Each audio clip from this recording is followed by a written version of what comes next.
Aujourd'hui, je voudrais parler des animés et des mangas.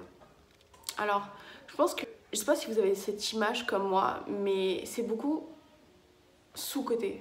Enfin, c'est sous-coté dans la vie en général. Il y a beaucoup de fans qui adorent ça vraiment, et je suis totalement d'accord avec eux, vraiment. Mais dans la vie parentale ou dans la vie familiale ou même dans la société en général, c'est très sous-coté. Et ouais, en fait, c'est sous-coté de fou et c'est considéré comme quelque chose de néfaste et même qui peut rendre un peu antisocial ou des choses comme ça. Et on a souvent l'image de l'otaku qui reste dans sa chambre tout le temps pour regarder des mangas et tout, ou une image hyper péjorative en fait, de quelque chose qui devient une obsession et qui est en fait qui permet pas de grandir et qui permet de juste de rester dans l'enfance et d'avoir aucune maturité en fait. Alors que non, pas du tout, pas du tout, du tout, du tout. J'aimerais bien casser ces projets-là en disant que les animés ce n'est pas pour les garçons, c'est aussi pour les filles. Et deux, ce n'est pas que pour les enfants. Il y a des animes, je vais vous mettre des images maintenant qu'un abonné m'a envoyé. Est-ce que vous considérez que ça c'est pour les enfants? Et je voudrais juste en fait dire aux gens de s'intéresser plus au sujet avant de critiquer et de pas savoir et de mettre dans des cases comme quoi c'est fait pour les enfants ou pour les garçons. Non, non, pas forcément, parce qu'il y a plein de genres qui existent déjà. Bon, je mettrai toute la liste parce qu'il y en a beaucoup et en fait il y en a pour tous les goûts et c'est tellement...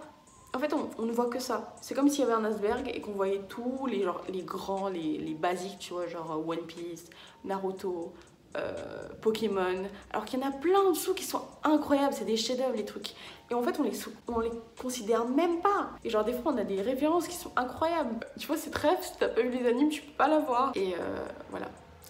Donc, je voudrais juste, en fait, rappeler que ce n'est pas pour un type de personne en particulier et il faut arrêter de mettre cette étiquette et juste se renseigner un petit peu plus sur ce qui se fait et juste en fait connaître avant de critiquer tout simplement.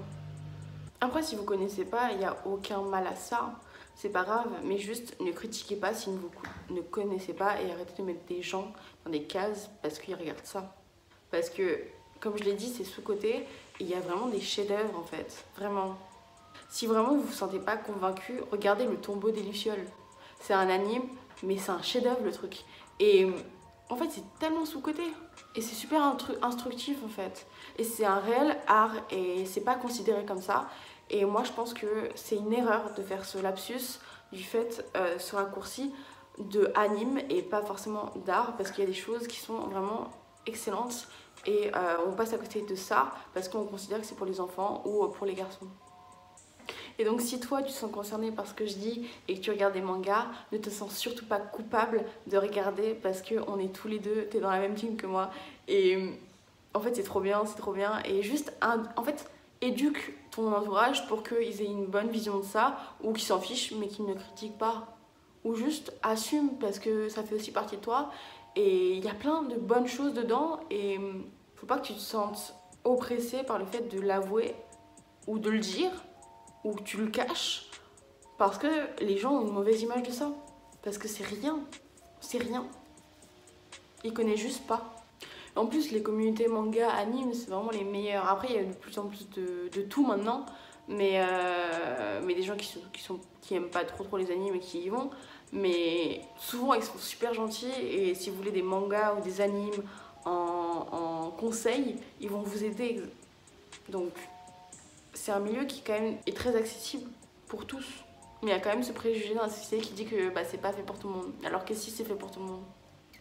Donc voilà, moi c'était tout pour cette vidéo, j'espère qu'elle t'aura plu. Et si elle t'a plu, j'espère vraiment que tu vas le partager parce que j'aimerais faire ouvrir les yeux aux gens et pour que déjà que toi et moi on n'ait plus à avoir honte parce que c'est pas normal d'avoir honte de ça. Enfin en tout cas si tu as honte. Et juste aider les gens qui auraient honte de regarder parce que, ou même des gens qui voudraient se lancer et qui n'ont pas envie d'avoir cette étiquette là parce que c'est une étiquette qui est pas normale. Et même pour faire découvrir aux gens que... et éliminer leur étiquette qui leur disent que c'est juste pour les filles ou pour les jeunes parce que ils connaissent pas le milieu. Mais c'est rien, tu peux toujours apprendre. Donc voilà, si elle t'a plu, tu peux t'abonner à ma chaîne YouTube parce qu'il y aura d'autres sujets dans le genre. Tu peux aller voir mon site, tu peux aller voir mon Insta parce qu'il y a peut-être d'autres choses qui vont t'intéresser. Et moi je vous fais des gros bisous. Bisous. À une prochaine vidéo.